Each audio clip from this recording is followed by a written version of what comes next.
The moment Nathan Hartley saw the woman stepping off that Montana train, he made a promise to himself. She would be gone by sunset. His sister's meddling had gone too far this time, ordering him a wife like a replacement part for broken machinery. He had buried one woman he loved. He would not bury another. But when Eleanor Brennan turned those gray eyes toward him exhausted and dignified in her threadbare traveling dress, something shifted. One tear tracked slowly down her dust-covered cheek, and the refusal he had rehearsed for 3 days caught in his throat like barbed wire. If you are watching from somewhere in this big world, drop a comment with your city below. I love seeing how far these stories travel. Now settle in, and let me tell you about the 3 days that changed everything on the Hartley Ranch. The November wind that swept across the Bitterroot Valley carried the smell of coming snow and the sharp whistle of the 247 from Missoula. Nathan stood on the platform in Cedar Creek, Montana territory, his hat pulled low and his jaw set harder than the mountains at the horizon. In his coat pocket, his fingers worried the edge of an envelope, the letter his sister Sarah had sent 3 weeks ago, the one that had turned his carefully ordered solitude into this moment he had been dreading. Her name is Eleanor Brennan. Sarah had written in her precise schoolteacher's hand. She is respectable, educated, and alone in the world.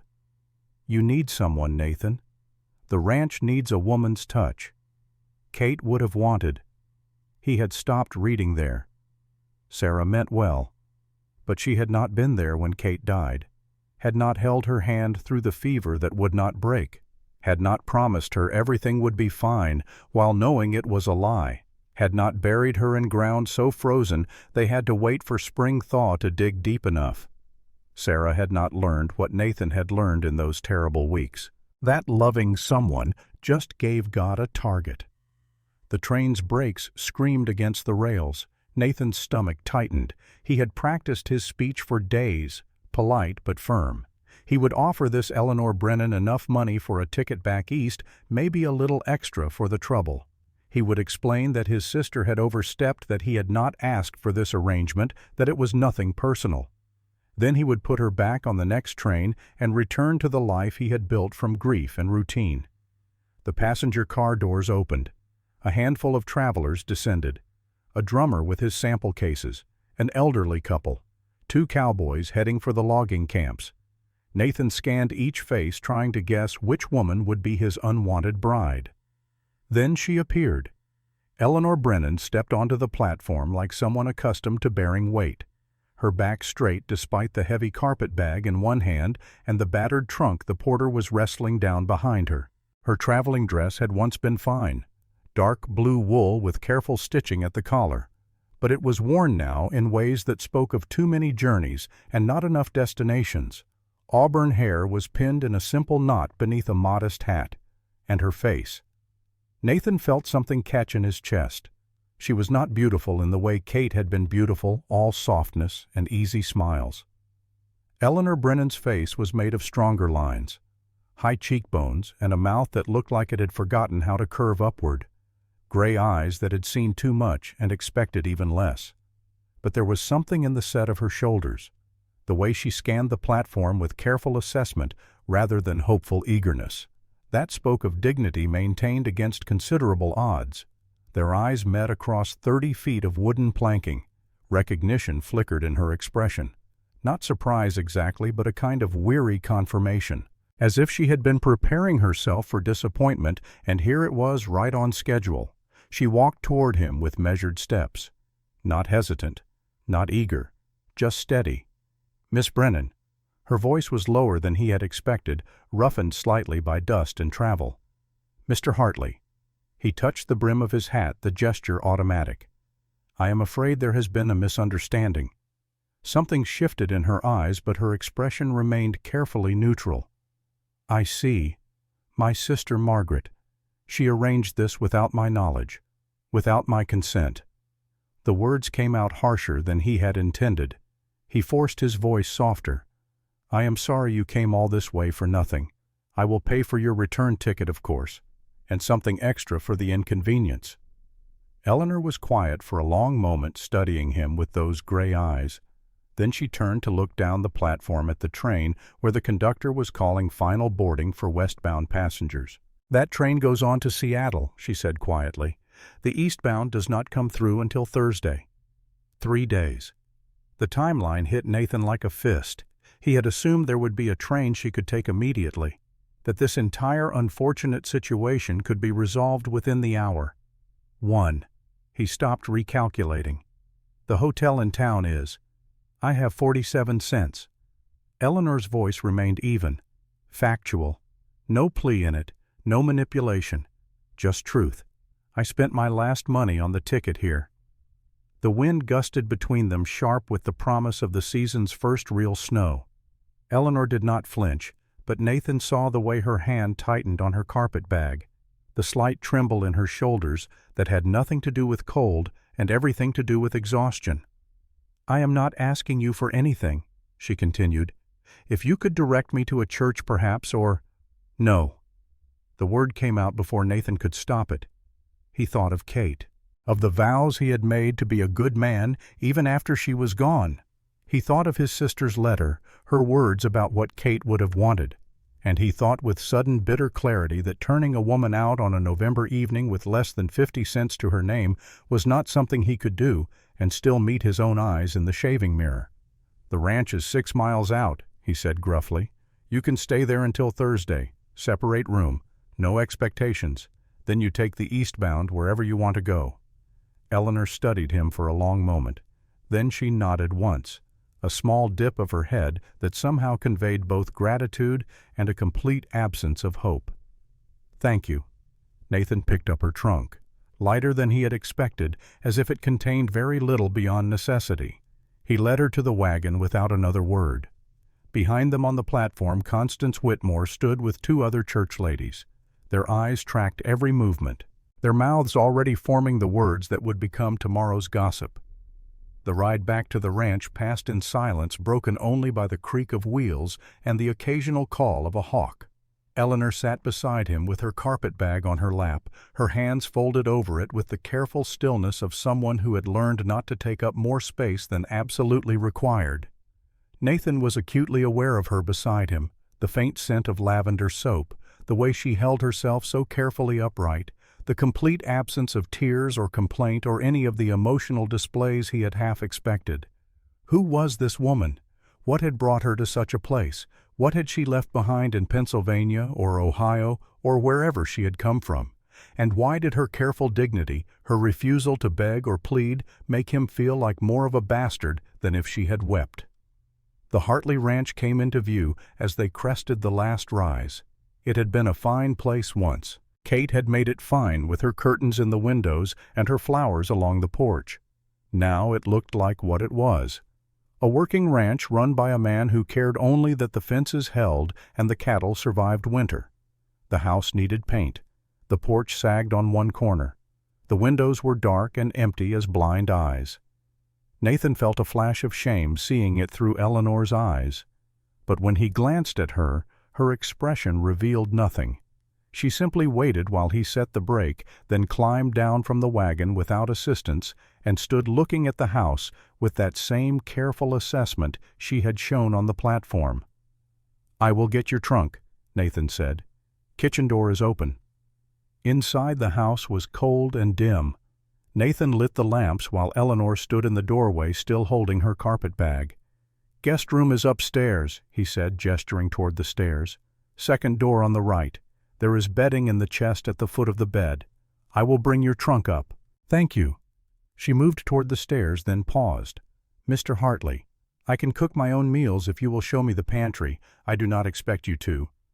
"Kitchen is through there." He pointed. "Help yourself to whatever you need." She nodded again and climbed the stairs with that same measured pace, her footsteps light on the worn boards. Nathan stood in the empty kitchen listening to her move around overhead, the creak of the bedroom door, the slide of the chest being opened, the soft settling of footsteps that meant she had sat down on the bed. Then nothing. He waited, some part of him expecting tears or anger or some kind of emotional eruption, but the silence held thick and complete. Finally he picked up her trunk and carried it upstairs, setting it outside her door without knocking. When he came back down, he busied himself starting a fire in the stove, trying not to think about the fact that upstairs in Kate's old sewing room sat a woman whose life had apparently become so desperate that Montana Territory and a stranger husband had seemed like her best option. What had brought her to such a place? What had she left behind? And why did the thought of sending her away in 3 days make his chest feel tight? An hour passed. Darkness settled over the ranch like a blanket. Nathan made coffee and sat at the kitchen table with his hands wrapped around the cup, staring at nothing. Upstairs the silence continued. Finally, unable to bear it any longer, he climbed the stairs and tapped lightly on her door. "Miss Brennan, I made coffee, and there is bread and butter if you are hungry." A long pause. "Then thank you. I will be down shortly." When she appeared 15 minutes later, she had washed her face and tidied her hair, but she looked even more exhausted than before. The lamplight caught shadows beneath her eyes, hollows in her cheeks that spoke of too many missed meals. Nathan poured her coffee and set out the bread along with some cold beef from the icebox. Eleanor sat down at the table and wrapped her hands around the cup exactly as he had, as if drawing warmth from it before drinking. "Eat," he said. "You look half-starved." "I am." For the first time, something flickered across her face, a ghost of what might have been humor. "That is very gallant of you to notice. I did not mean—" "I know what you meant." She took a sip of coffee, then carefully cut a slice of bread. "Thank you for the shelter, Mr. Hartley, and for the honesty. I have had enough of men making promises they do not intend to keep." There was a story there buried in the carefully neutral words. Nathan found himself curious despite his better judgment. "Your letter," he said. "The one you sent Sarah. You said you were alone in the world." "I am. No family at all." Eleanor was quiet for a moment, her fingers still on the bread knife. "My parents died of influenza when I was 17. My brother—" Her voice caught almost imperceptibly. "My brother died at Antietam. The war. 20 years passed now, but its shadows still stretched long. Nathan had been too young to fight 12 when it ended, but he had grown up in those shadows, had seen what it did to the men who came back and the families of those who did not." "I am sorry," he said. She nodded, accepting the condolence without elaboration. She ate her bread slowly, methodically, as if it took effort. When she was done, she stood and carried her plate to the wash basin. "Leave it," Nathan said. "You are a guest. I am a burden you did not ask for." Her voice was gentle but firm. "The least I can do is clean up after myself." She washed the dishes with the same careful economy of movement she brought to everything else. Nathan watched her, this stranger in his kitchen, and felt the weight of the next 3 days settle over him like river stone. What were they supposed to do? Sit in uncomfortable silence, make forced conversation, pretend this was not the most awkward situation either of them had ever been in. "I am usually up before dawn," he said finally. "I will try to be quiet, but the floors creak. I am a light sleeper. It will not bother me." She dried her hands on the towel. "What time do you take breakfast?" "When I get around to it. Usually just coffee. I could cook if you would like." "I am told I make decent biscuits." It was offered simply without expectation. Just a transaction, shelter for labor. Nathan knew he should refuse, should keep the boundaries clear between host and guest, between rejection and acceptance. But the house had been without biscuits, without anything more elaborate than beans and bread for 3 years. And there was something about the offer, about the quiet way she made it, that felt less like imposition and more like— what partnership? Fair exchange. "If you want to," he said. "No obligation." "I would like to. It will give me something to do." She climbed the stairs, then carrying a lamp with her. Nathan heard her door close softly, heard the floor creak as she moved around the room. Then silence again, the kind of silence that was not quite empty. He sat in the kitchen for a long time after that, drinking coffee that had gone cold and staring at the clean dishes she had left in the rack. 3 years he had lived alone in this house. 3 years of self-imposed solitude built on the conviction that it was safer not to care, safer not to risk. safer to keep his heart locked away where grief could not reach it again. Now a stranger slept upstairs in Kate's sewing room, and Nathan felt the first hairline cracks forming in the walls he had built so carefully. It was going to be a long 3 days. Morning came cold and blue frost coating the windows and the air sharp enough to burn going down. Nathan woke in the dark as he always did, dressed quietly, and started down the stairs trying to remember which boards creaked the loudest. The smell hit him halfway down. Coffee, already brewed, and warm bread. He found Eleanor in the kitchen dressed in the same worn blue wool as yesterday, her hair pinned up in a simple knot. The stove was hot, the coffee pot fresh, and on the table sat a plate of biscuits that made his chest tighten with memory. "You did not have to do this," he said. "I know." She poured him coffee without asking, set it at his usual place, but I was awake and it seemed foolish to waste time. Nathan sat down slowly, picked up one of the biscuits. It was still warm, golden brown, perfect. He split it open, and the steam rose up carrying the smell of butter and care. The first bite brought Kate back so sharply he had to close his eyes against it. Not because Eleanor's biscuits tasted like Kate's, they did not quite, but because the act itself, the simple kindness of hot food made with skill, reminded him of everything he had lost. "They are good," he managed. "Thank you." Eleanor sat down across from him with her own coffee, but no biscuit for herself. "What would you like me to do today?" I cannot sit idle for 3 days? If there is work, I am happy to do it." Nathan considered her. "You do not have to earn your keep." "I know, but I would prefer to be useful." There was pride in it, he realized. Not the demanding kind, but the quiet kind that needed to feel competent, needed to contribute.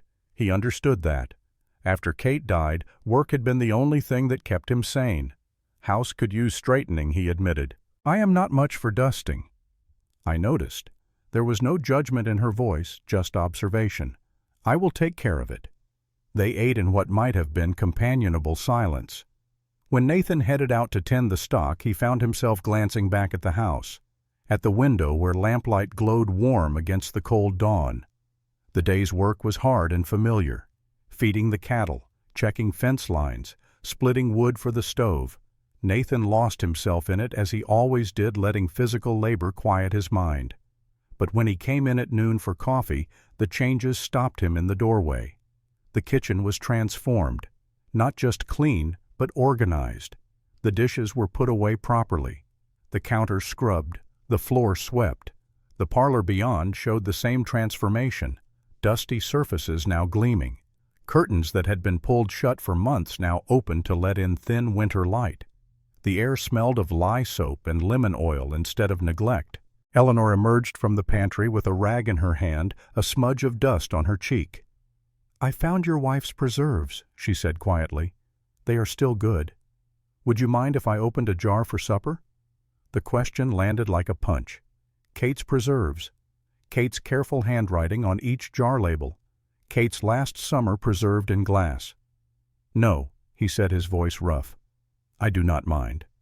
Eleanor studied him for a moment, and in her eyes he saw understanding, not pity, but recognition. She knew what it meant to keep things, to hold on to pieces of people who were gone. "I will be careful with them," she said. That night they ate stew made from the beef in the icebox and vegetables from the root cellar served alongside Kate's preserved tomatoes. It was the best meal Nathan had eaten in 3 years, and it made him angry in a way he could not quite articulate. Angry that a stranger could walk into his house and make it feel like a home again. Angry that he had let it fall so far into disrepair. Angry that he was noticing, that it mattered. "Tell me about your sister," Eleanor said quietly, breaking the silence. Nathan set down his spoon. "She teaches school in Missoula. Thinks she knows what is best for everyone. She must care about you very much to go to such trouble." She should have asked first. Would you have agreed if she had? The question was too perceptive. Nathan looked at Eleanor across the table at this woman who saw too much and said too little, and felt something shift in his chest. "No," he admitted. "Then perhaps she knew you well enough to know you needed someone whether you wanted them or not." "I do not need anyone." Eleanor held his gaze. Everyone needs someone, Mr. Hartley. The question is whether we are brave enough to admit it." The words hung between them like smoke. Nathan wanted to argue, to insist on his carefully maintained independence. But sitting in his clean kitchen, eating food he had not had to prepare himself, warmed by lamplight and the presence of another human being, the argument felt hollow. "You do not know anything about me," he said instead. "No," Eleanor agreed. "But I know loneliness, and I know the difference between solitude and exile." She stood then and began clearing the dishes. Nathan watched her move around his kitchen with growing familiarity, putting things away in places Kate would have chosen, her movements economical and sure. "What happened?" he asked suddenly. "What brought you here?" Eleanor was still for a long moment, her hands in the dishwater. When she spoke, her voice was carefully measured. "I was engaged to a banker's son in Philadelphia. We had known each other since childhood." She paused. 3 weeks before the wedding I discovered he had been keeping a mistress. When I confronted him, he told me I should be grateful he was willing to marry me at all, given my circumstances. "Your circumstances?" "I am a school teacher. I have no money, no family, no connections. In his view, I had no right to expect fidelity." Her voice remained even, but her hands had gone still in the water. "I broke the engagement. His family made sure I lost my teaching position, made sure no respectable family in Philadelphia would hire me for anything. I had enough money saved for a train ticket, and not much else. When I saw Sarah's advertisement, it seemed like the only option left." The story landed on Nathan like a weight. He thought about desperation, about the kind of calculation that made Montana territory and a stranger husband seem preferable to destitution. He thought about dignity maintained in the face of cruelty, about strength that looked like quiet endurance. "I am sorry," he said. "Do not be." Eleanor pulled her hands from the water, dried them. "I am not. I would rather be alone than bound to a man who saw me as a convenience." She turned to face him then, and in the lamplight her eyes were clear and direct. "I do not expect anything from you, Mr. Hartley. Not marriage, not charity, not even kindness beyond these 3 days. But I will not apologize for trying to survive, for hoping there might be somewhere in this country where what I can offer, hard work, intelligence, loyalty, might be worth something." Nathan felt something crack open in his chest, some sealed place he had kept locked since Kate's death. This woman, with her worn dress and her careful pride, her biscuits and her understanding of loss, her refusal to beg or break, she was dangerous. Dangerous because she made him remember that the world contained more than grief and routine. Dangerous because she made him want things he had sworn never to want again. "You are worth something," he said quietly. Eleanor's expression flickered, surprise chasing across her features before she controlled it. She nodded once, then turned back to the dishes. Nathan sat at the table and watched her work, and felt the second day of 3 tick toward its close. Tomorrow would be her last full day at the ranch. By Thursday evening she would be on that eastbound train heading back to whatever life she could cobble together from the ruins of the one she had left. The house would go back to silence, the kitchen would go back to dust, and Nathan would go back to the careful isolation he had built stone by stone to protect himself from ever feeling this kind of loss again. It was what he had wanted, what he had insisted on when she stepped off that train. So why did the thought of it make him feel like he was making the worst mistake of his life? That night, lying in his bed in the dark, Nathan heard footsteps overhead, quiet movement in Kate's old sewing room, the creak of floorboards as Eleanor paced. He imagined her standing at the window looking out at the November darkness, wondering what her life would look like come Friday morning, wondering if she had made a terrible mistake coming here, wondering if there was anywhere left in the world where she belonged. The sound of her restlessness kept him awake until long after midnight, and when he finally slept, he dreamed of train platforms and dust and a single tear tracking down a stranger's cheek, leaving a trail like a scar. The third morning came with snow, not the tentative flurries that had been threatening all week, but heavy wet flakes that fell straight down in the windless air, turning the world beyond the windows into something soft and muffled. Nathan woke to it and felt his stomach drop. The eastbound train ran on schedule unless the weather turned bad. Snow like this could delay it a day, maybe two. He found Eleanor already in the kitchen again, standing at the window with a cup of coffee in her hands, watching the snowfall. "It is beautiful," she said quietly. "I had forgotten how quiet snow makes everything." Nathan poured himself coffee, joined her at the window. The ranch was disappearing under white, the fence posts becoming ghosts, the barn softening into suggestion. "Beautiful, yes," he said, "and problematic. Train might not run." "I know." Her voice was carefully neutral. "I heard the wind shift during the night." They stood there in silence, watching the transformation outside. Nathan was acutely aware of her beside him, the faint scent of soap and something else, maybe lavender, the way she held her cup with both hands as if drawing warmth from it, the stillness in her that felt less like peace and more like careful control. "I have work to do," he said finally. "Storm or not, cattle need tending. I will make breakfast. And there is mending I noticed yesterday, if you do not mind me going through your things." Basket by the stove. Nathan started to say, "Kate used to," but stopped. "There is thread and needles in the sewing box upstairs." She nodded, still not looking at him. Nathan pulled on his coat and hat and headed out into the snow, grateful for the excuse to escape the house and the confused tangle of feelings that seemed to grow more complicated with every hour Eleanor spent under his roof. The work was harder in the snow. The cattle bunched together against the weather, their breath steaming in the cold air. Nathan broke ice on the water troughs, distributed feed, checked each animal for signs of distress. It was numbing physical labor that usually cleared his head. But today his thoughts kept circling back to the house, to the woman inside it, to the question of what he was supposed to do if the train did not come tomorrow. When he finally made it back inside around noon, stamping snow from his boots, he found the kitchen transformed again. Not just clean this time, but lived in.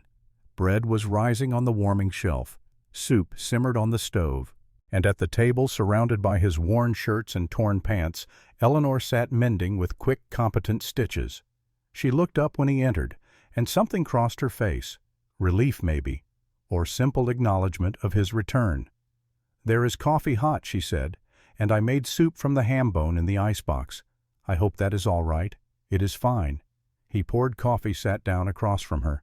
"You do not have to do all this. We have established that."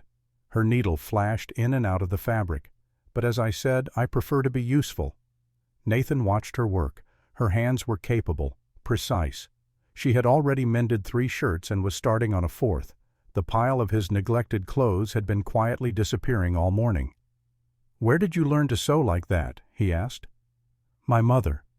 She took in mending after my father died, before the influenza came. I was her apprentice." A ghost of a smile touched her mouth. She used to say a woman who could sew well would never starve, and a woman who could teach would never be powerless. She was right about the first part anyway. Until Philadelphia. Eleanor's hand stilled for just a moment. "Until Philadelphia," she agreed. "You could teach here," Nathan heard himself say. "Cedar Creek needs a school teacher. The last one married a logger and moved to Spokane." She looked up at him, surprise clear in her gray eyes. "I thought I was leaving Thursday." "You are. I just meant—" He stopped, unsure what he had meant. "If you wanted to stay in the territory, not here, but in town." "I see." She returned to her mending, but something had shifted in the air between them. "That is kind of you to suggest." They ate lunch in silence. The soup rich and warming. The bread from yesterday still good. Outside, the snow continued to fall. Inside, the house felt smaller somehow, the space between them charged with things neither of them was willing to say. After lunch, Nathan went to check the barn and found one of the posts supporting the loft had cracked. Not dangerously, but enough that it needed attention before it became a real problem. He was measuring the damaged section when he heard the barn door open. Eleanor stepped inside, wrapped in a shawl he recognized as one of Kate's. She looked around the dim interior with that same careful assessment she brought to everything. "I thought you might want help," she said. "It is cold out here. It is cold everywhere." She came closer, studying the cracked post. "What needs doing?" Nathan explained the problem. He would need to brace the existing post while installing a new support.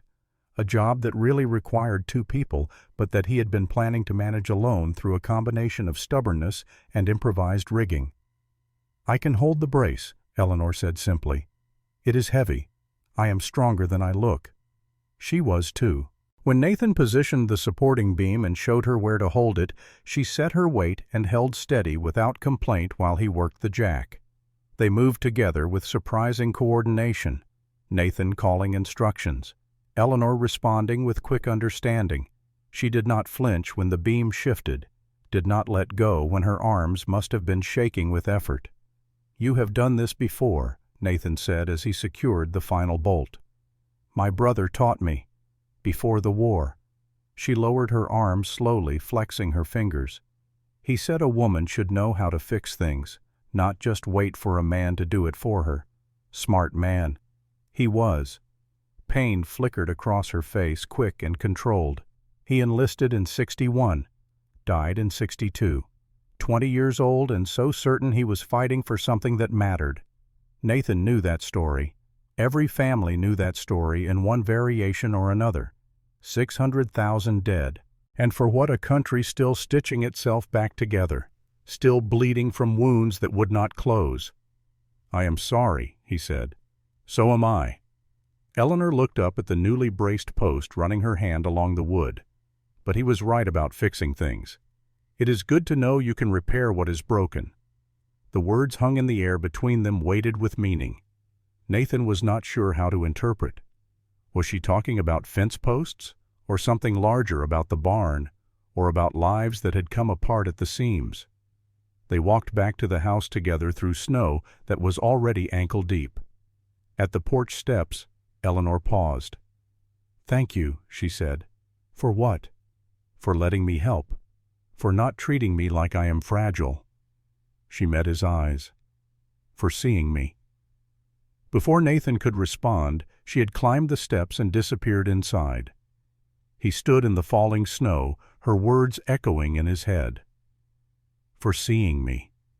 As if that was something rare, something valuable. As if most people looked at Eleanor Brennan and saw only what they expected to see. A mail-order bride, a woman in need, a problem to be solved, or a convenience to be used.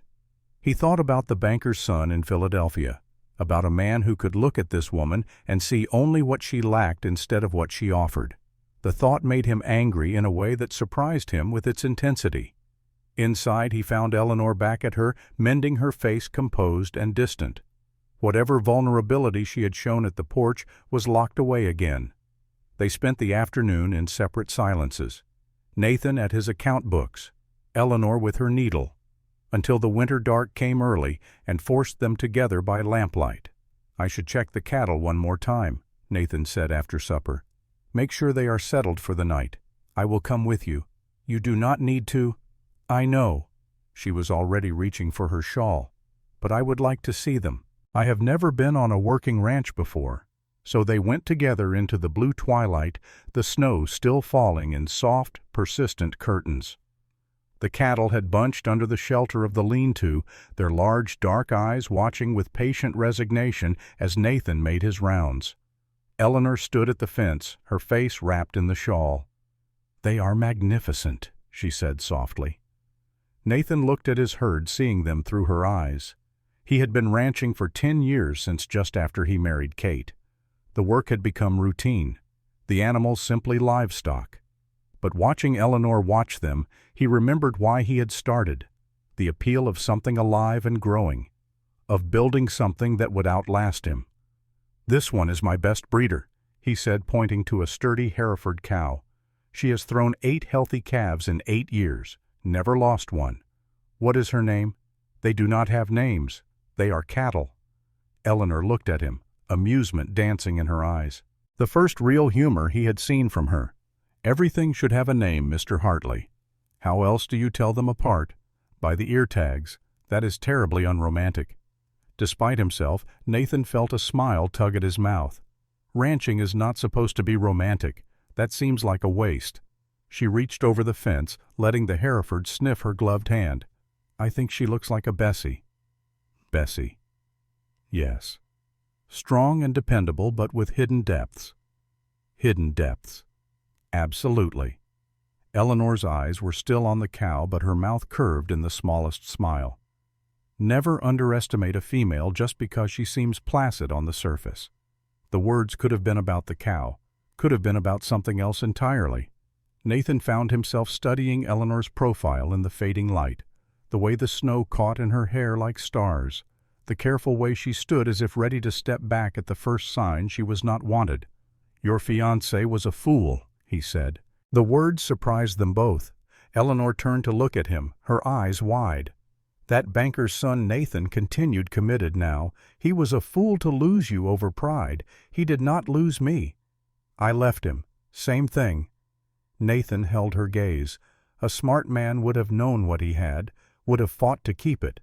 Eleanor was very still, snowflakes melting on her cheeks like tears. When she spoke, her voice was barely above a whisper. "And you, Mr. Hartley, are you a smart man?" The question landed like a physical thing. Nathan knew what she was asking, knew what hung in the balance of his answer. He could deflect, could retreat back into the safety of his carefully maintained distance, or he could tell the truth. "I do not know," he said finally. "I thought I was.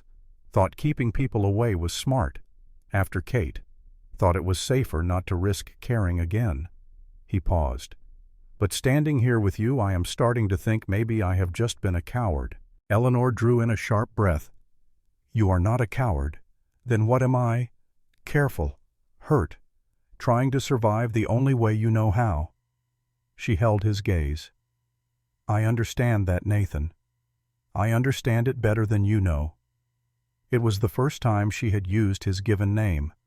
The sound of it in her voice did something to his chest, cracked something open that he had been holding closed through sheer force of will. "The train tomorrow," he said. "If it comes. When it comes. Do you want to be on it?" The silence stretched between them, filled with snow and breath and the distant lowing of cattle. Eleanor's face was unreadable, her eyes searching his. "That depends," she said finally. "On what? On whether you are asking me to stay." There it was. The question laid bare. All pretense stripped away. This was the moment. This was where he had to choose. Safety or risk, isolation or connection. The half-life he had been living or the possibility of something more. "I do not know if I can be what you need," he said. "I do not know if I can be a husband again, if I can let myself—" "I am not asking you to be anything you are not ready for." Eleanor's voice was steady. "Certain.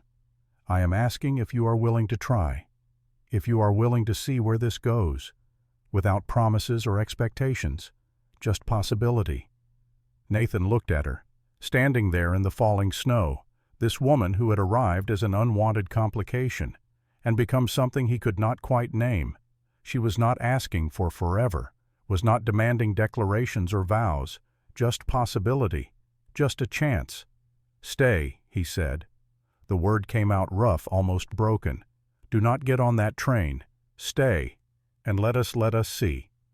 Eleanor closed her eyes for a long moment. When she opened them again, they were bright with tears she refused to let fall. "All right," she said simply. They stood there in the gathering dark, the snow falling around them like a benediction. And Nathan felt something shift in his chest. Not healing exactly, but the first suggestion that healing might be possible, that the walls he had built might have doors, that there might be life on the other side of grief if he was brave enough to reach for it. They walked back to the house together, close but not touching, the space between them charged with everything they had not said. Inside, Eleanor put coffee on while Nathan built up the fire. They moved around each other with increasing familiarity, the awkwardness of the first days giving way to something smoother, more natural. "I should send word to Sarah," Nathan said. "Let her know you are staying." "Not yet." Eleanor poured coffee for both of them. "Let us make sure first. Give it a week. See how it feels. We can always change our minds." It was practical, reasonable. It was also terrifying. A week felt like both too much time and not enough, too much to sustain the tentative connection they had built. Not enough to know if what they were feeling was real or just loneliness seeking company. A week Nathan agreed. That night he lay awake again, listening to the sounds of Eleanor moving upstairs. But this time the restlessness felt different.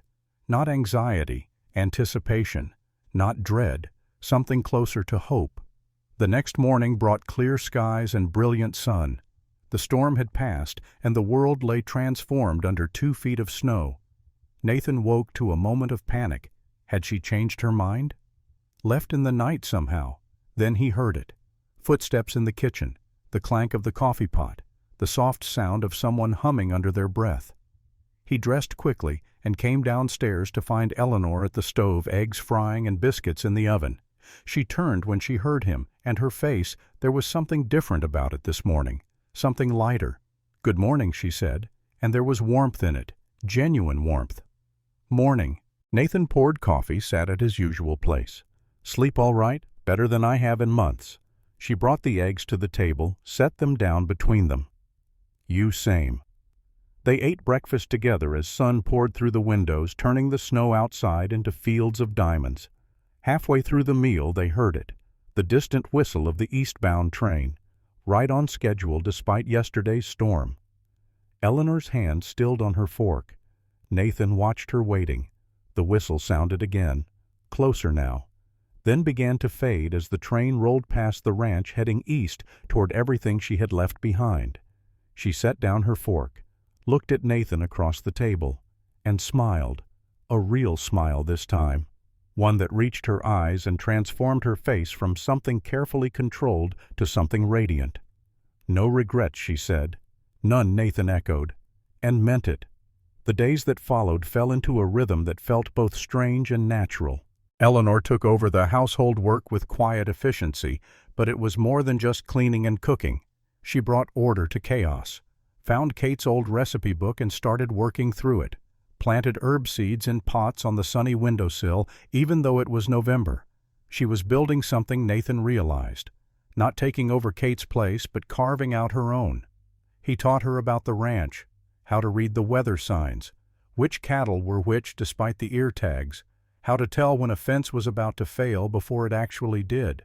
She learned quickly, asked intelligent questions, was not afraid to get her hands dirty. On the 4th day, Tom Bradley rode up from the neighboring ranch. He was Nathan's closest neighbor, though closest meant 6 miles south, a grizzled man who ran sheep and kept to himself. Nathan met him in the yard, surprised by the visit. "Saw smoke from your chimney's been steady," Tom said without preamble. "Wanted to make sure everything was all right." "Everything is fine." Tom's eyes flicked toward the house where Eleanor had appeared on the porch. "Got yourself a visitor. A guest." Nathan did not elaborate. Tom studied Eleanor with shrewd eyes, then looked back at Nathan with something that might have been approval. "About time," he said. "House needs a woman. You have been halfway to Farrell for too long. She is not, we are not, none of my business." Tom touched his hat. "But if you need anything, if she needs anything, you know where to find me." It was the closest thing to a blessing Nathan was likely to get from his taciturn neighbor. After Tom rode off, Eleanor came down from the porch. "He seemed nice," she said. "He is all right. Keeps to himself mostly. Like someone else I know." Her tone was teasing, gentle. Nathan felt himself smile.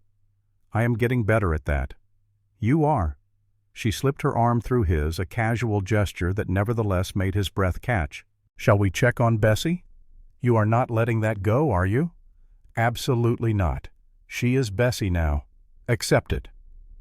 They walked to the cattle pen together, Eleanor chattering about her plans for a kitchen garden in the spring, Nathan listening and contributing occasional comments. It felt domestic. It felt real.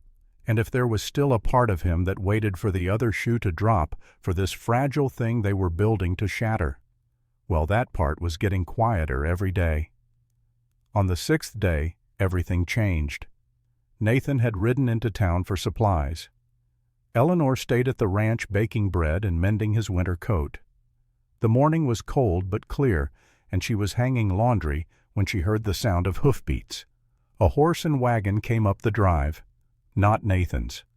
The driver was a woman Eleanor had seen at church the previous Sunday, Mary Sullivan, Tom's wife. and in the back of the wagon, wrapped in a blanket, was a child. "Miss Brennan," Mary called out, climbing down. "I am sorry to trouble you, but I need help." Eleanor hurried over. "What happened?" "This is Tommy." Mary gestured to the boy in the wagon. "His father worked for the Hendersons, died 2 weeks ago in a logging accident. Mother passed when he was born. The Hendersons cannot keep him, and there is no orphanage closer than Helena." The boy looked to be about 7, thin and serious, with dark hair and darker eyes that had seen too much for his age. He watched Eleanor with the wary stillness of an animal that had learned not to trust. "What will happen to him?" Eleanor asked. Mary's face was troubled. "I do not know.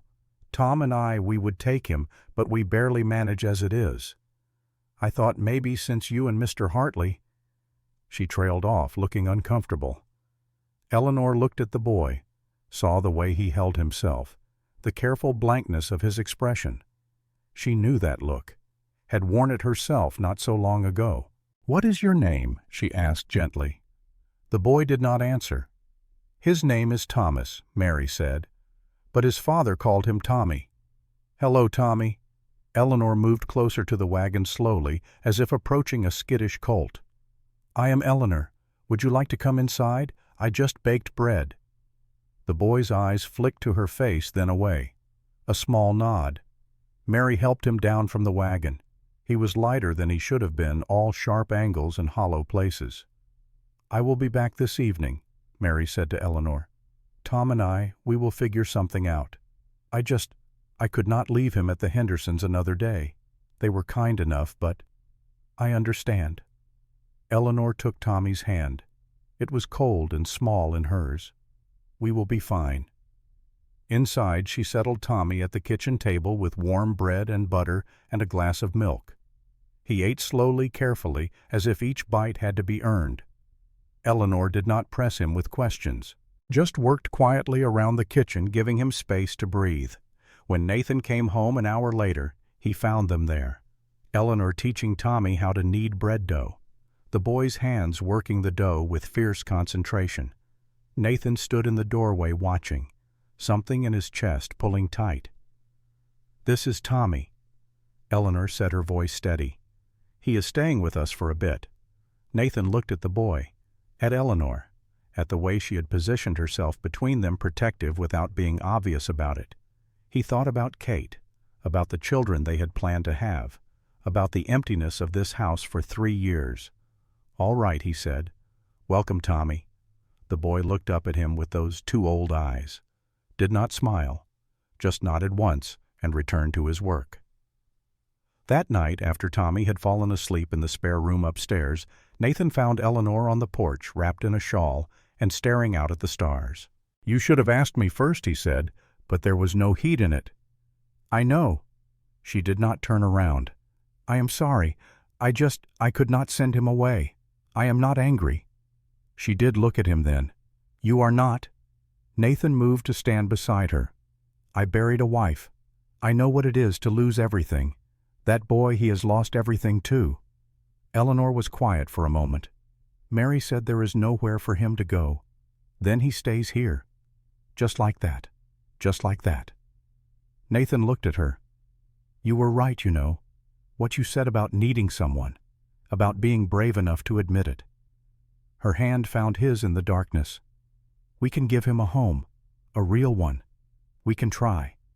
They stood together in the cold, holding hands like children themselves, and Nathan felt something shift in his chest, not the cracking open of earlier, but something softer, a slow thawing. He had lost so much, but maybe, just maybe, he was being given a second chance. The next Sunday, Nathan and Eleanor and Tommy went to church together. It was the first time Nathan had attended service in 3 years, the first time Eleanor had been seen in town since her arrival. The whispers started before they even dismounted from the wagon. Constance Whitmore stood on the church steps with her usual coterie of ladies watching with eyes sharp as broken glass. "Well," Eleanor said quietly, "here we go." They walked up the steps together, Tommy between them, holding both their hands. "Mr. Hartley." Constance said, her voice dripping false sweetness. "What a surprise to see you." and with such company. Miss Whitmore. Nathan's voice was flat. I do not believe we have been properly introduced to your guest. Constance's gaze raked over Eleanor, assessing and finding wanting. Though I understand she arrived some weeks ago, under rather unusual circumstances. Eleanor lifted her chin. My name is Eleanor Brennan. I am pleased to make your acquaintance. Brennan. Constance's smile sharpened. I had heard it was to be Hartley, or was that simply rumor? We are not married, Eleanor said evenly. I am staying at the ranch as Mr. Hartley's housekeeper. A housekeeper. Constance's eyes glittered. How very modern. And the child. The child, Nathan said, his voice gone cold, has a name. Thomas. He is staying with us. I see. Constance looked between them. Well, I am sure there are those who will find this arrangement perfectly acceptable. The implication was clear. She was not one of them. Eleanor felt Nathan tense beside her, felt the anger radiating off him. She squeezed his hand gently. Thank you for your concern, Miss Whitmore, Eleanor said. It is always heartening to see such interest in one's fellow Christians. I am sure the Lord appreciates your vigilance. The words were polite, the tone was steel. Constance's smile faltered. She recovered quickly, but the moment had shifted. Yes, well, enjoy the service. They moved past her into the church. Nathan could feel every eye on them, could hear the whispers rising like water. But Eleanor walked with her head high, and Tommy gripped their hands tighter. And somehow, that was enough. Reverend Abernathy's sermon was on the Good Samaritan, on helping strangers, on judging not lest ye be judged. Nathan wondered if the old reverend had chosen his text deliberately.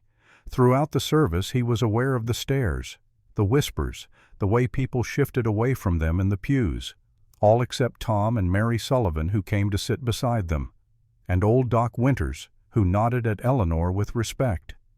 After the service, Constance was waiting. Mr. Hartley, she said, might I have a word? Make it quick. I am concerned. Constance pitched her voice to Carrie. About the moral example being set. For the child you understand. A man and a woman unmarried living under one roof. We have separate rooms, Nathan said flatly. Of course. Constance's smile was all sympathy. But you must understand how it looks. Perhaps it would be better if Miss Brennan found accommodation in town. There are respectable boarding houses. Eleanor is staying at the ranch. Nathan's voice had gone very quiet, very dangerous. And if you or anyone else has a problem with that, you can take it up with me. Directly. Constance drew herself up. I am simply concerned for your reputation. And hers. My reputation, Nathan said, is my own business, as is my household. Is that clear? There was a long moment of silence. Then Constance inclined her head. Perfectly. But as they walked away, Eleanor could feel the weight of judgment settling over them like fog. This is not over, she said quietly. No. Nathan's jaw was tight. It is not. That evening, after Tommy had gone to bed, they sat together by the fire. The day had left them both drained. I have made things harder for you, Eleanor said. With the town. With your reputation. You have made things better for me. Nathan looked at her across the dimness. In every way that matters. But if people talk, let them talk. He leaned forward, his eyes intense. I do not care what Constance Whitmore thinks. I do not care what anyone thinks. You might, though. Later. When the gossip gets worse. Eleanor. He reached for her hand. I buried my wife 3 years ago. I have lived half dead ever since. You have brought me back. You and Tommy. You have made this house a home again. Do you really think I would give that up because some bitter woman wants to spread poison? Eleanor felt tears prick her eyes. I just do not want to be the cause of... You are the cause of nothing but good. Nathan squeezed her hand. And tomorrow I am going to make that clear. The next morning, Nathan rode into town and straight to Reverend Abernathy's house. The old minister listened to his story without interruption. When Nathan finished, Abernathy was quiet for a long moment. You want to marry her? He said finally. It was not a question. I do. And she wants to marry you. Nathan paused. I have not asked her yet. Then perhaps you should start there. I will. Soon. But first I need you to make something clear to Constance Whitmore and her friends. Eleanor Brennan is under my protection. Anyone who speaks against her, who tries to harm her reputation, will answer to me. Abernathy studied him. You have changed, Nathan. In these past weeks. I have woken up. There is a difference. The old minister smiled. Yes, there is. And for what it is worth, I like the woman. She has spine. And she is good with the boy. She is good with everything. Nathan stood. Will you speak to them? I will. Abernathy rose as well. But Nathan, you need to understand. Constance is not the real problem. She is just the loudest voice. The real problem is fear. Fear. People do not like change. And you bringing in an unmarried woman, taking in an orphan, it challenges how they think things should be done. It makes them uncomfortable. So I should send Eleanor away to make them comfortable? No. Abernathy put a hand on his shoulder. You should marry her. Make it official. Give them one less thing to whisper about. I was planning to. Then do it soon, before this gets worse. Nathan rode home with those words ringing in his ears. Before this gets worse. He had thought the danger was behind them, had thought that Eleanor was safe now here with him, but he was starting to realize that safety was more fragile than he had believed, that there were different kinds of threats, and some of them wore the face of respectability. That night he was just about to ask Eleanor to walk with him to find the words for what he needed to say when they heard horses in the yard. Multiple horses, moving fast. Nathan grabbed his rifle and went to the door. In the yard lit by a full moon were 5 riders. Tom Sullivan in the lead. Nathan Tom called. We need your help. Now. What happened? Fire. Tom's face was grim. At my place. Started about an hour ago. Barn is already gone. We are trying to save the house. Nathan was moving before Tom finished speaking, saddling his horse, grabbing equipment. Eleanor appeared beside him, dressed and ready. I am coming, she said. It is dangerous. I know. Her voice was steady. Mary will need help. And there may be injuries. There was no time to argue. They rode hard through the night. Tommy left in the care of Doc Winters, who had been among the riders. As they crested the ridge above Tom's property, Nathan saw it. Flames engulfing the barn, sparks flying up into the night sky, dangerously close to the house. A dozen men were already there, neighbors who had seen the glow and come running. They had formed a bucket brigade from the well, but it was clear the barn was lost. The focus now was keeping the fire from spreading. Nathan dismounted and immediately joined the line, passing buckets until his shoulders screamed and his lungs burned from smoke. Beside him Eleanor worked just as hard, her dress soaked and her face streaked with soot. When Mary Sullivan stumbled out of the house coughing, Eleanor was there immediately, guiding her to safety, checking her for smoke inhalation. They fought the fire for 3 hours. By the time they got it under control, the barn was nothing but smoking timbers, and the men were exhausted, blackened, and in some cases burned. Eleanor moved among them with her bag of supplies, treating minor burns and checking that everyone could breathe properly. Nathan found Tom sitting on the ground staring at the ruins of his barn. His face was streaked with tears and soot.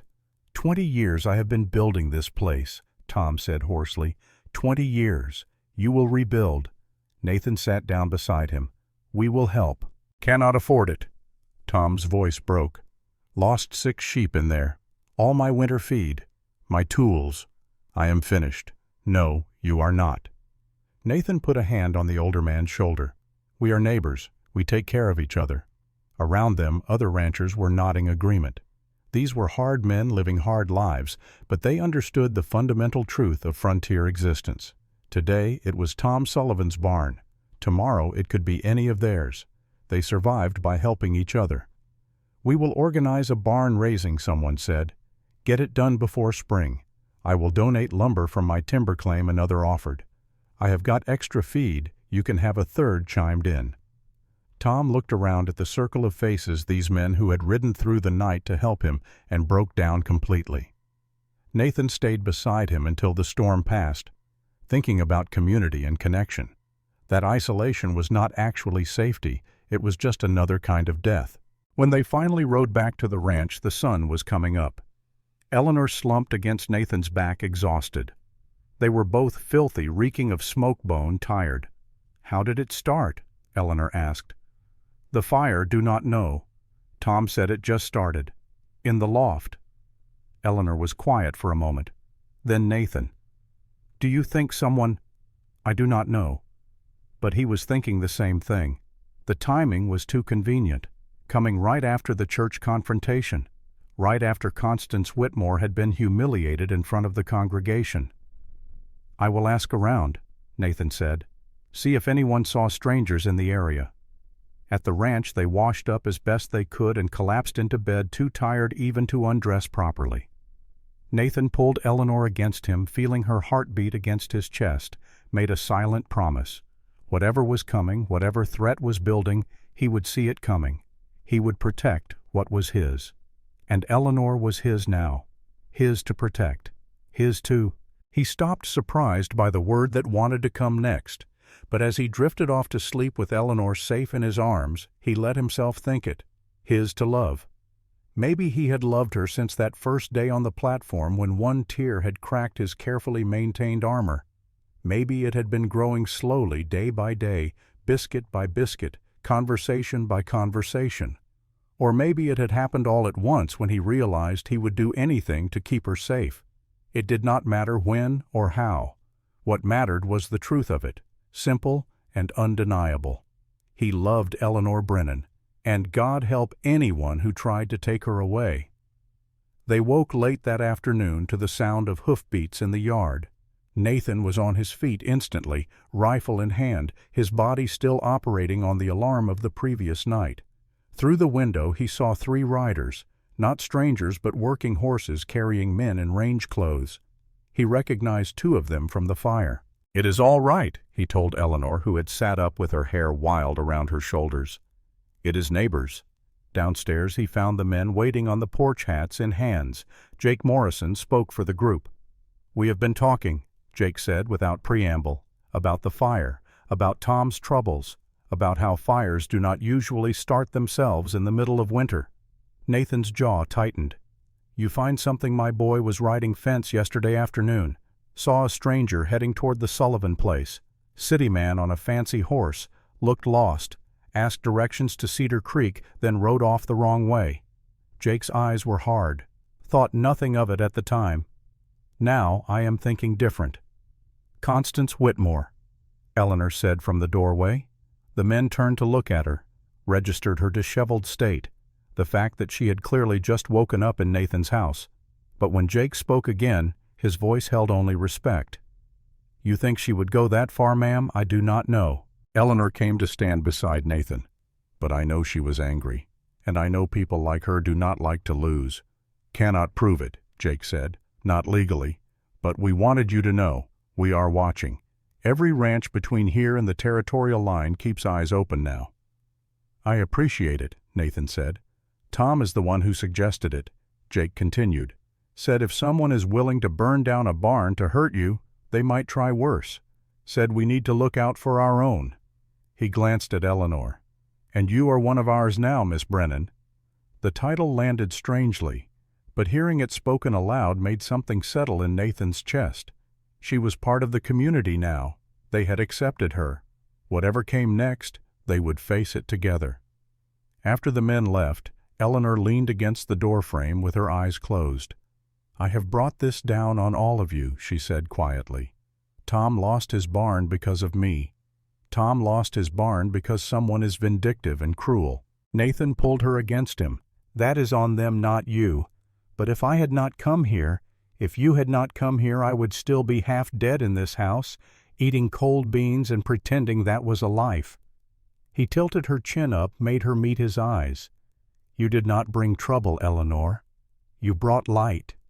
She studied his face for a long moment, then rose on her toes and kissed him. It was the first real kiss they had shared. Nothing like the careful touches that had come before. This was heat and need and the desperate affirmation that they were alive, that they had chosen each other, that whatever came next, they would face it together. When they finally broke apart, both breathing hard, Nathan rested his forehead against hers. "We should check on Tommy," he said. "And then we should talk." Eleanor's voice was steady. "About what happens next." They found Tommy in the barn mucking out stalls with fierce concentration.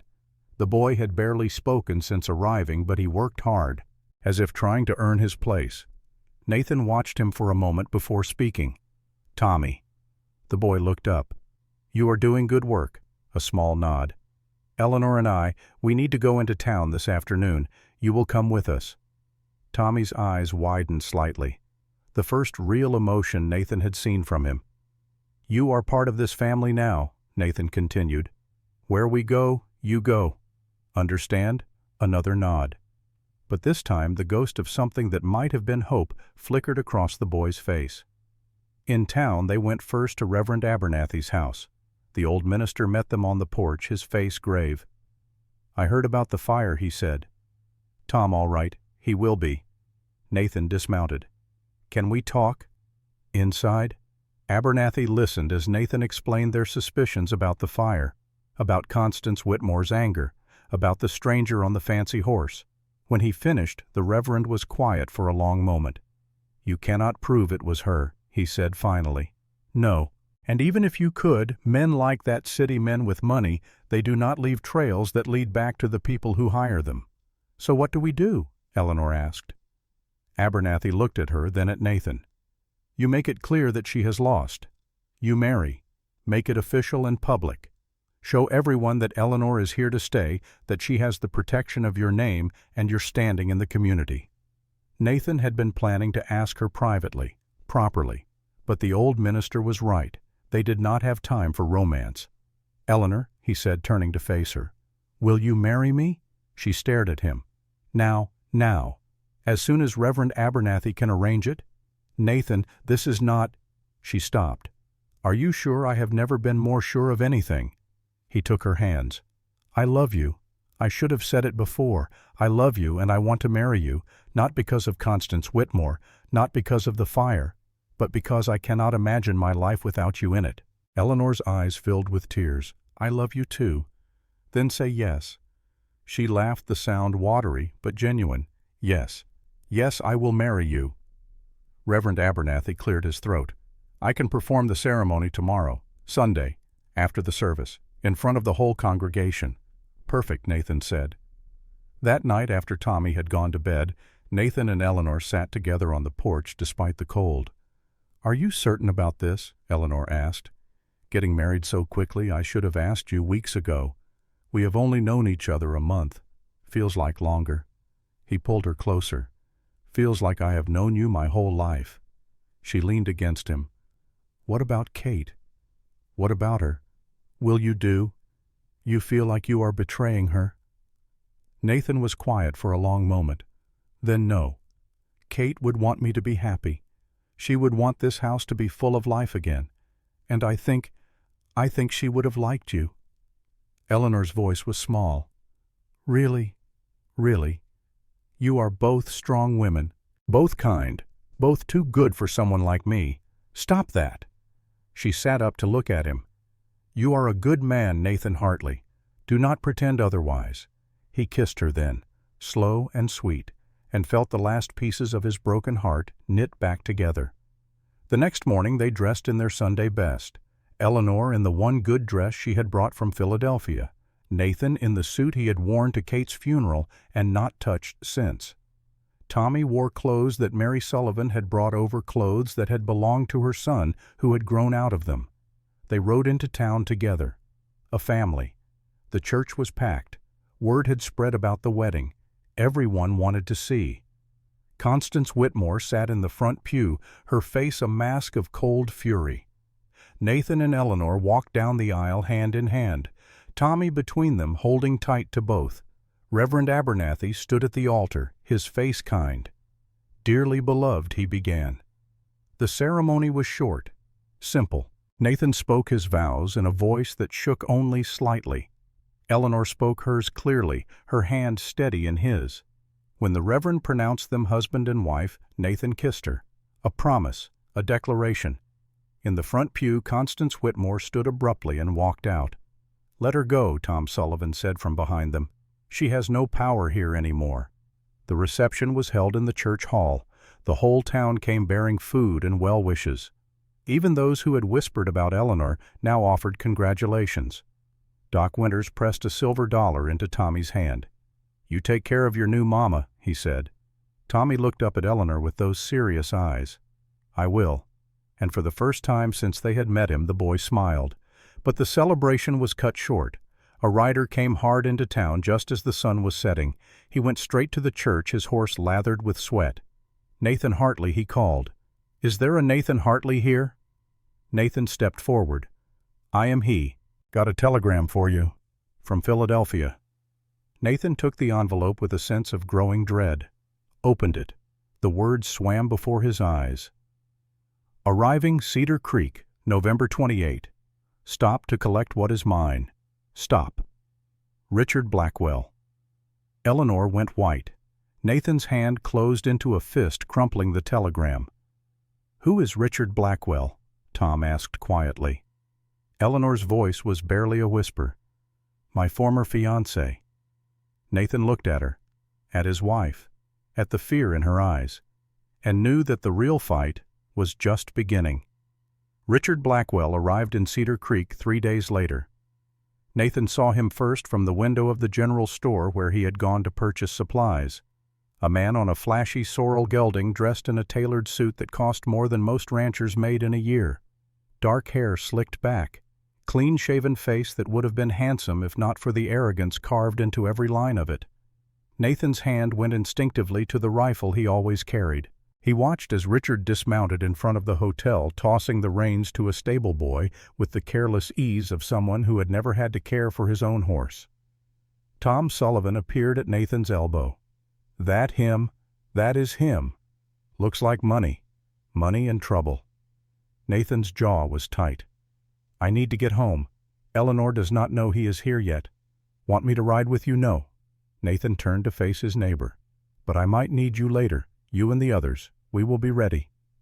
Nathan rode hard back to the ranch, found Eleanor in the kitchen with Tommy teaching the boy his letters.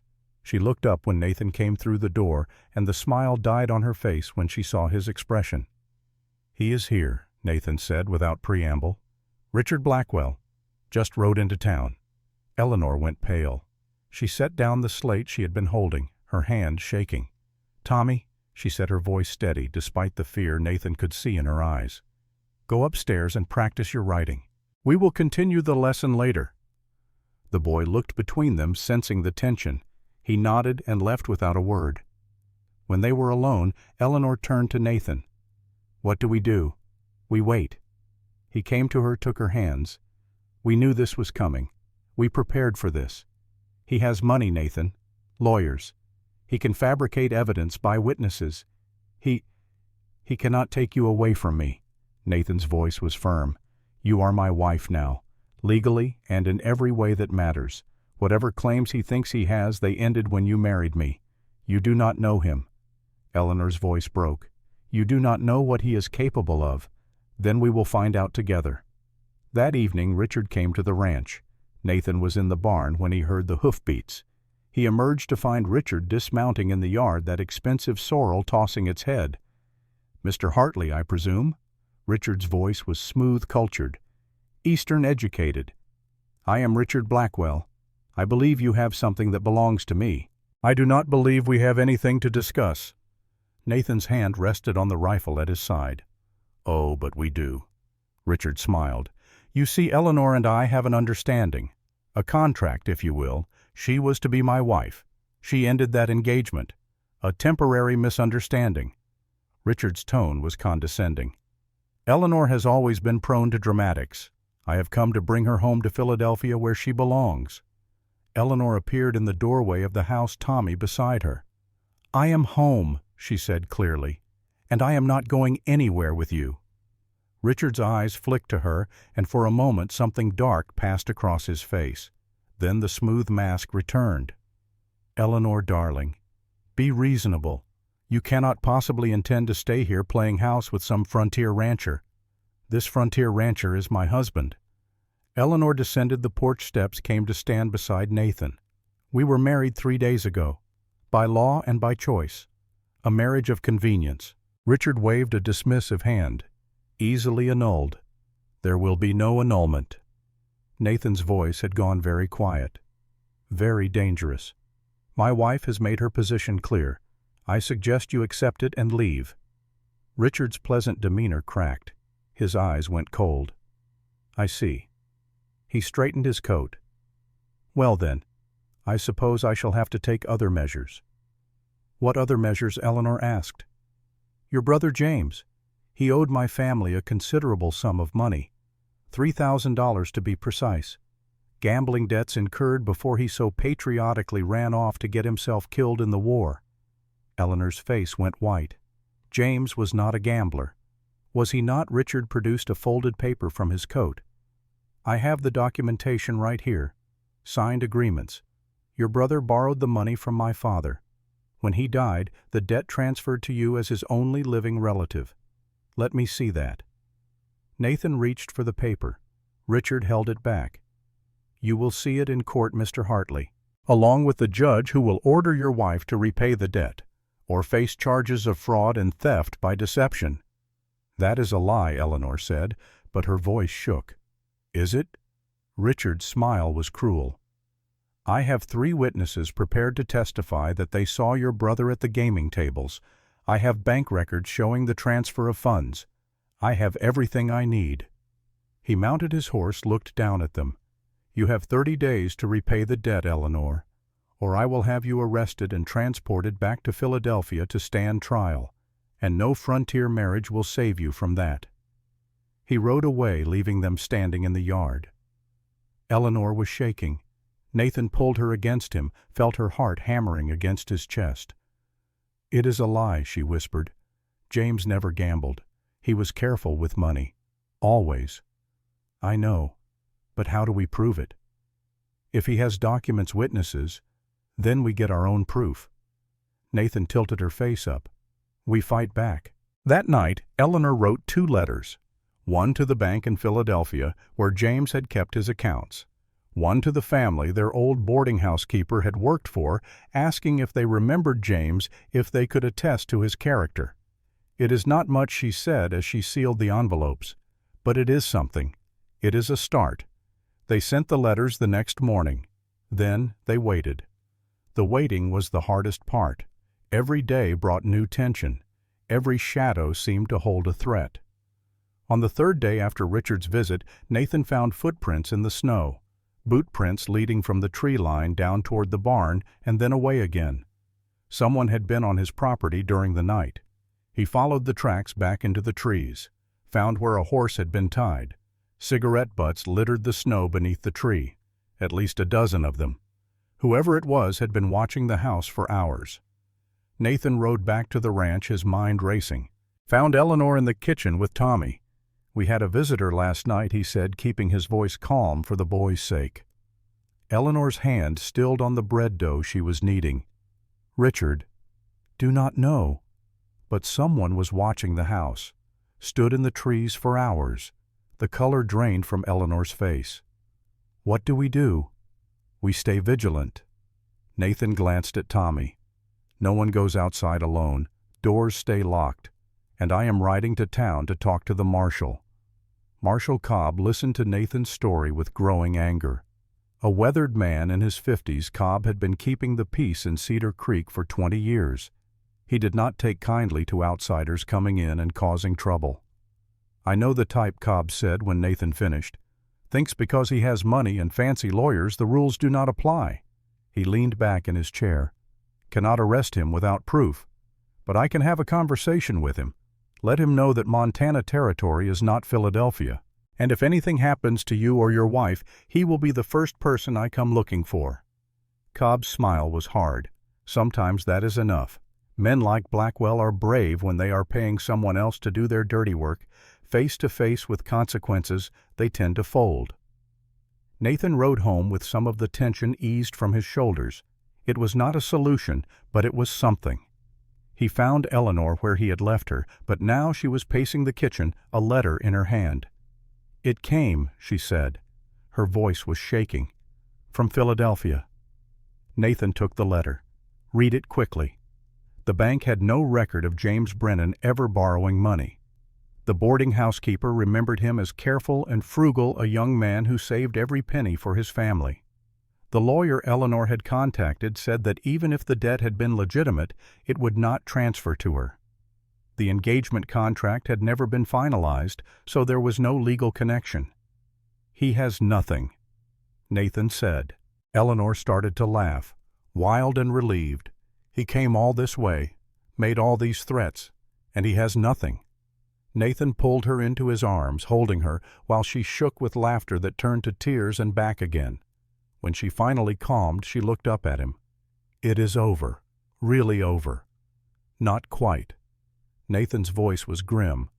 "He still needs to answer for the harassment, for terrorizing you. Men like Richard do not just walk away, but Nathan was wrong about that." 2 days later, a rider brought word. Richard Blackwell had left Cedar Creek on the morning train heading back to Philadelphia. Marshal Cobb had paid him a visit, and whatever the marshal had said, it had been enough to send Richard running. The news should have brought relief. Instead, Nathan found himself waiting for the other shoe to drop, for Richard to return with lawyers or hired guns or some new scheme. But days turned to weeks and nothing happened. The winter settled in deep and quiet, and slowly Nathan began to believe that maybe, just maybe, they were safe. But on a cold December morning, everything changed. Nathan had ridden into town for supplies. Eleanor was home with Tommy baking bread and teaching the boy to read. The morning was clear and bright, the world sparkling under fresh snow. Eleanor sent Tommy to gather eggs from the hen house. She was kneading dough when she heard the sound. A cry, sharp and afraid. She ran outside to find Tommy backing away from the hen house, his face white with terror. A man stood in the doorway. Not Richard. Someone else. Bigger. Rougher. With a scar running down the left side of his face. "You Eleanor Hartley," the man asked. "Who wants to know Mr. Blackwell sent me? Says you got something that belongs to him. I do not know what you are talking about." Eleanor kept her voice steady, her body between the stranger and Tommy. The man moved forward. "Do not make this harder than it has to be. You are coming with me." "I am not going anywhere." The man's hand went to his belt, to the gun holstered there. "That is where you are wrong, lady." Eleanor's mind raced. Nathan was in town. The neighbors were too far away to hear her scream. She and Tommy were alone. "Run," she said to Tommy. "Run to the Sullivans and get help." The boy did not hesitate. He bolted, running fast across the snow. The man cursed and started after him, but Eleanor threw herself in his path. He caught her easily, his hand closing around her arm hard enough to bruise. "Let me go." He dragged her toward a horse tied behind the hen house. She fought, not just screaming but fighting, kicking and clawing and refusing to make it easy. The man backhanded her. The world went gray for a moment. When her vision cleared, she was being hoisted onto the horse. That was when she heard it. The sound of hoofbeats. Multiple riders coming fast. Nathan burst into the yard at a gallop, Tom Sullivan and 3 other ranchers right behind him. Tommy had met them on the road, his story tumbling out in gasps. The stranger dropped Eleanor and reached for his gun, but Nathan was faster. His rifle was already drawn. "Do not," Nathan said. His voice was ice. The man froze. Marshal Cobb rode in behind the others, his own weapon drawn. "You made a mistake coming here," the marshal said. "Now get on the ground, hands behind your head." The man complied, his face sullen. Cobb dismounted and cuffed him, started reading him his rights. Nathan was off his horse and at Eleanor's side in seconds. She collapsed against him, shaking. "I thought she started. I thought he was going to—" "I know." Nathan held her so tight she could barely breathe. "I know, but you are safe now. I have got you." Tom Sullivan approached the captured man. "You work for Richard Blackwell." The man spat. "I do not know any Richard Blackwell." "Liar." Cobb pulled a piece of paper from the man's pocket. "Contract right here, signed by Richard Blackwell. Payment for services rendered, including the kidnapping of one Eleanor Hartley.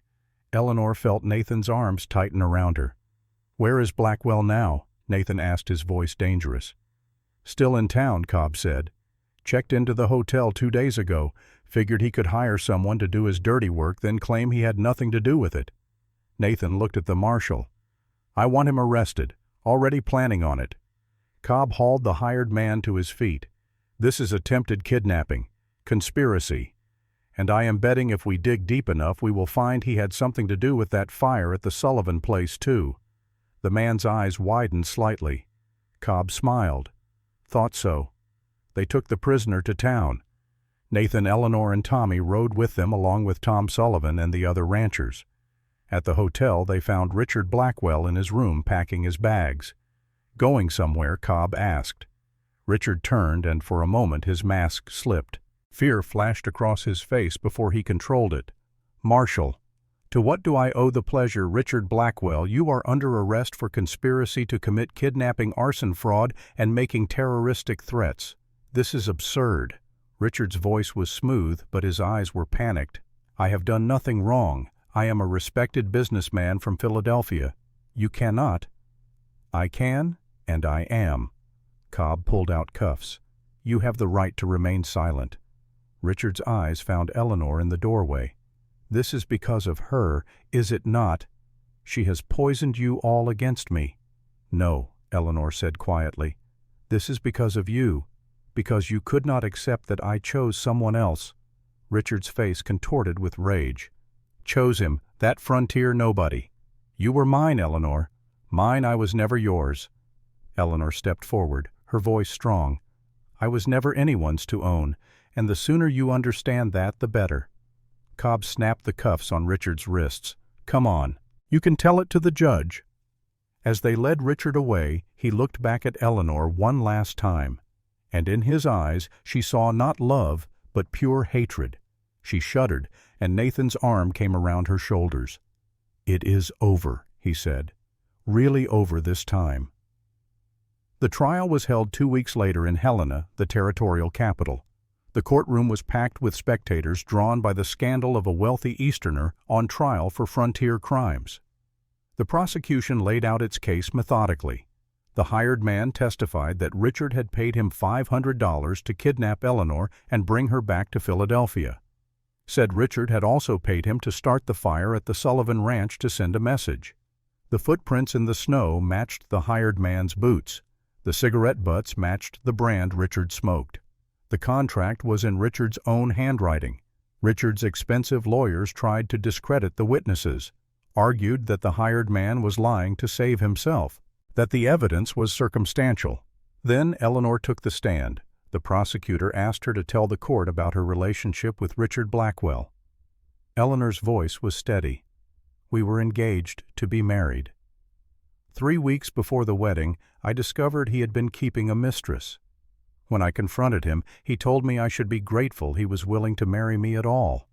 That given my circumstances, no money, no family, I had no right to expect fidelity." Gasps echoed through the courtroom. "I ended the engagement. His family used their influence to have me dismissed from my teaching position. To ensure I could not find work anywhere in Philadelphia, I had no choice but to leave." The prosecutor nodded. "And when Mr. Blackwell discovered you had married Mr. Hartley, what did he do? He came to Montana, threatened me with fabricated debts. When that did not work, he hired someone to burn down our neighbor's barn, to watch our house, to kidnap me by force. Why do you think he did these things?" Eleanor looked directly at Richard.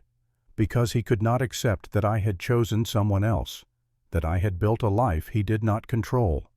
For Richard, love is not about partnership. It is about possession. And when he could not possess me, he tried to destroy everything I had built." The courtroom was silent.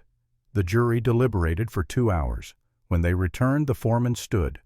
"Guilty on all counts." Richard's face went white. His lawyers immediately began talking about appeals, about technicalities, but Judge Harrison was not interested. He sentenced Richard to 10 years in territorial prison, a $5,000 fine to be paid to Tom Sullivan for the barn, and permanent banishment from Montana Territory upon release. Richard was led away in chains. As he passed Eleanor, he looked at her one last time. "This is not over," he said. "Yes," Nathan said, stepping between them. "It is." They rode home through snow that had started falling again. Soft, gentle flakes that turned the world quiet and clean. Tommy sat between them on the wagon seat, holding both their hands. "Is the bad man really gone?" he asked. "Really gone," Eleanor said. "We are safe now." When they reached the ranch, Nathan helped Eleanor down from the wagon, held her close for a long moment. "I love you," he said. "I should say it more. I love you, Eleanor. I love you too." They went inside together, a family. Spring came late to Montana Territory that year. The snow held on through March before finally surrendering to mud and the first tentative green shoots. Nathan stood at the fence watching his cattle spread out across pasture that had been buried under white for months and felt something he had not felt in years: anticipation for what came next. Behind him the house had changed. Eleanor's herb garden was already planned and staked out, waiting for the ground to warm enough for planting. She had sewn new curtains for the kitchen lighter fabric that let in more sun. The rooms that had been shrouded in grief now felt alive with possibility. Tommy ran past, chasing one of the barn cats, his laughter ringing clear in the spring air. The boy who had arrived silent and serious now smiled easily, called Nathan Pa and Eleanor Ma without hesitation. They had become a family in truth, not just in law. Eleanor appeared on the porch, one hand on her swelling belly. She was 4 months along the pregnancy, just starting to show. They had discovered it in January, a few weeks after Richard's trial. Nathan had been terrified at first. Memories of Kate's death, of the fever that had taken her, had nearly paralyzed him with fear. But Eleanor had taken his face in her hands and said, "I am not Kate, and you are not the same man you were then. We will face this together." And they had. Doc Winters checked on Eleanor weekly. Mary Sullivan stopped by with advice and baby clothes her own children had outgrown. The whole community rallied around them, as if the baby Eleanor carried belonged to all of them in some small way. Nathan walked back to the house to where Eleanor stood waiting. "How are you feeling?" he asked. "Tired, but happy." She smiled at him. "Did you talk to Tom about the barn raising next Saturday? The whole territory is coming." "Good." She leaned against him. "We owe them so much. They owe us nothing." Nathan kissed the top of her head. "We are neighbors. We take care of each other." That evening, after Tommy had gone to bed, Nathan took Eleanor's hand. "Walk with me." They went together to the East Ridge, to the oak tree where Kate was buried. It was the first time Eleanor had been there since that day months ago, before she and Nathan had married. Nathan knelt by the headstone, placed his hand on the cold marble. "Kate," he said, "I brought someone to meet you, officially this time." Eleanor knelt beside him, her hand covering his on the stone. "Hello, Kate," she said softly. "I am Eleanor, Nathan's wife." She paused, choosing her words carefully. "I want you to know that I will take care of him, and the ranch, and that I will never try to erase you or replace you. You were his first love. You made this place a home. You taught him how to love well." Her voice caught. "And I want to thank you for loving him, for teaching him, for making him the man I fell in love with." Tears slid down her cheeks. "We are going to have a baby, a little girl, Doc Winters thinks. We want to name her Faith, Faith Catherine, after you, if that is all right." Nathan's hand tightened on hers. Together they sat in the fading light, the past and present and future, all woven together on that quiet hillside. When they finally stood to leave, Nathan looked back at the grave one last time. "Thank you," he said simply, "for everything." The barn raising for Tom Sullivan happened on a bright Saturday in April. Dozens of families came bringing food and tools and willing hands. By sunset, a new barn stood on the Sullivan property, bigger and sturdier than the one that had burned. Tom stood in the middle of it, tears streaming down his weathered face. To neighbors, he said, raising a cup of whiskey someone had produced. To people who show up when it matters. To neighbors, the crowd echoed. Eleanor watched from the shade, one hand on her belly, as Nathan worked alongside the other men. She saw the way they clapped him on the shoulder, the way they included him in their jokes and their plans. He was part of something larger now, part of a community.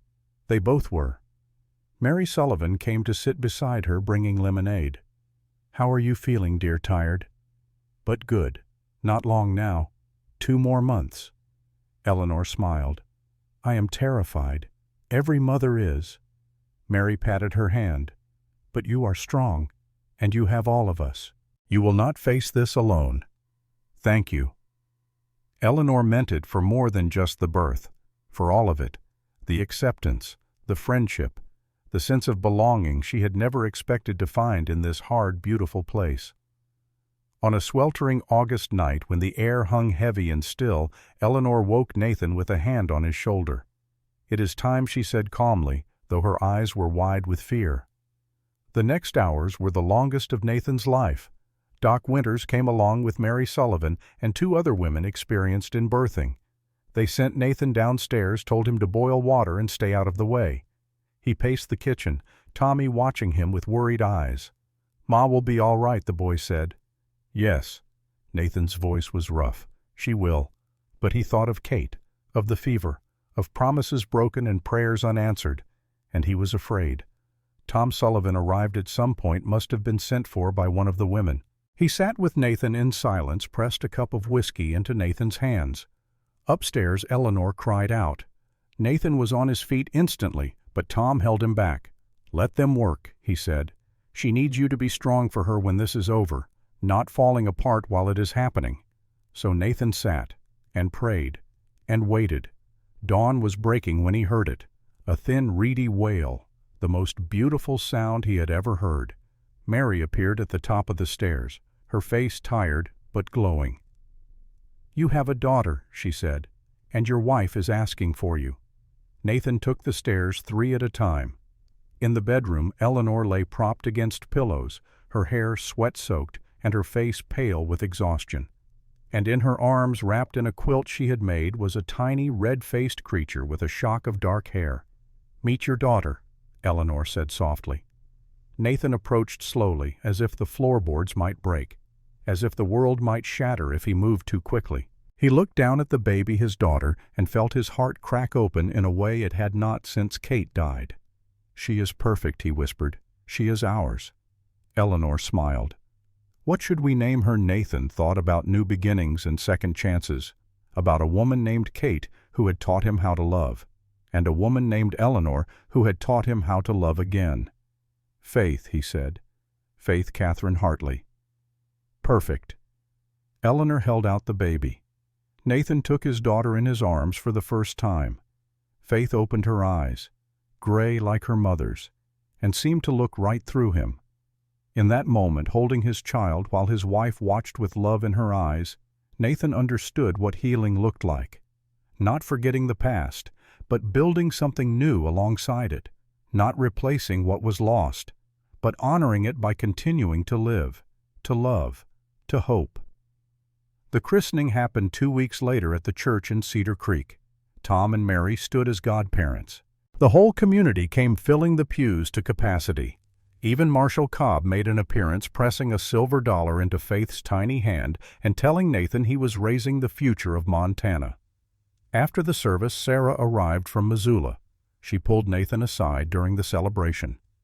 "I am sorry," she said without preamble. "For what?" "For arranging that whole mess with the mail-order bride advertisement without asking you first. I just wanted you to be happy again. And I thought—" "You were right." Nathan cut her off. "You knew what I needed better than I knew myself." Sarah's eyes filled with tears. "So you are not angry. I am grateful." Nathan pulled his sister into a hug. "You gave me back my life. You gave me Eleanor and Faith and a future I did not think I deserved." When Sarah pulled back, she was smiling through her tears. "She is good for you. I can see it in your eyes. You are alive again." "I am." Nathan looked across the room to where Eleanor was laughing with Mary Sullivan. Faith cradled securely in her arms. "I really am." That night, back at the ranch with Faith sleeping in her cradle and Tommy dreaming in his room, Nathan and Eleanor sat together on the porch. The stars were brilliant overhead, the air finally cooling after the heat of the day. "Are you happy?" Eleanor asked quietly. Nathan thought about it, thought about the man he had been on that November platform determined to send her away, thought about the hollow house and the half-life he had been living, thought about Kate and grief and the fear that had kept him locked away for 3 years. Then he looked at Eleanor, his wife, his partner, his unexpected salvation. "Yes," he said, "I am happy." 5 years later, the Hartley Ranch had grown. The herd was larger, the fences stronger, a new barn built. The house had been painted, the porch repaired, Eleanor's garden flourishing. 3 children now ran through those fields. Faith, nearly 5, with her mother's gray eyes and serious demeanor. James, 3, named for Eleanor's brother, wild and fearless. And baby Kate, 6 months old, named for the woman who had loved this place first. The community had grown too. Tom Sullivan's ranch had recovered and expanded. New families had moved into the territory. The school where Eleanor taught part-time had doubled in size. On a Sunday afternoon, Nathan took Faith up to the East Ridge. It had become their tradition visiting Kate's grave after church every week. "Tell me about Kate," Faith said, as she always did. And Nathan told her. About his first wife's kindness, her laughter, her love for the ranch and for him. Faith listened with the intense attention she brought to everything. The stories had become part of their family history, woven in alongside the stories of Eleanor's arrival and their unconventional courtship. When they walked back down the ridge, Eleanor was waiting with the other children. The house behind her was full of light and life and the sounds of family. Nathan looked at all of it. The ranch he had built, the family he had found, the community that had embraced them. Not the life he had planned, but the life he had needed. Eleanor took his hand, smiled at him with all the love and understanding that had brought them through fire and fear to this moment of perfect peace. And Nathan smiled back, because he finally understood what it meant to be whole, not unbroken, but healed, not unchanged by loss, but strengthened by it. He had loved Kate with the passion of youth. He loved Eleanor with the wisdom of a man who knew how precious and fragile happiness could be. And standing there on his land with his family around him and the Montana sky stretching endlessly overhead, Nathan Hartley knew one thing with absolute certainty. He was blessed, not because life had been easy, but because he had been brave enough to try again, to risk his broken heart on the possibility of healing, to choose hope over fear. The train platform in Cedar Creek seemed like a lifetime ago now. That November day when a woman with one tear on her cheek had stepped into his life and changed everything. He had thought he was saving her, offering shelter to someone in need. But Eleanor had saved him, had reminded him that life was for living, that love was worth the risk, that second chances were real if you were brave enough to reach for them. And as the sun set over the Bitterroot Valley, painting the sky in shades of gold and crimson, Nathan pulled his wife close and whispered the words he tried to say every day now. "Thank you for not giving up on me, for seeing past the broken man to the one who could heal, for choosing me." Eleanor leaned against him, watching their children play in the fading light. "I would choose you again," she said, 1,000 times. "I would always choose you." Behind them, the house glowed warm with lamplight. Inside, dinner was waiting, a family gathered around the table, laughter and love and the sweet, ordinary magic of home. It was everything Nathan had lost, and everything he had found again. Not because life was fair, but because 2 broken people had been brave enough to build something beautiful from the wreckage of their pasts. And that, Nathan thought as he gathered his family and led them home, was the greatest miracle of all.